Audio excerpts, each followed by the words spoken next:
سامنے اسلام آباد high court کا گیٹ ہے اور یہاں پہ میاں صاحب اپنی حاضری جو پیشی ہے وہ لگوا کے آئیں گے. میرے خیال میں وہ جو ضمانت ہوتی ہے وہ لے کے آئیں گے اور یہاں پہ بیٹھیں گے اور سیدھا لاہور. تو اس سے تو یہ کنفرم ہو گیا ہے کہ میاں صاحب کی گرفتاری تو آج نہیں ہے, کیونکہ میں نے آپ کو پہلے بھی بتا چکا ہوں کہ یہاں پہ جو پارک سیکٹریٹ اس کا ایریا ہے, یہاں پہ کوئی بھی ایسی وین, کوئی بھی ایسی گاڑی نہیں دیکھی گئی جو قیدی وین ہوتی ہے, جو پرزنر وین ہوتی ہے.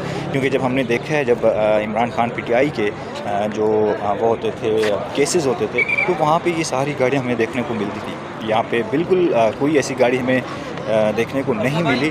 الٹا ہمیں پروٹوکول دیکھنے کو ملا ہے انتظامیہ کی طرف سے, پولیس کی طرف سے.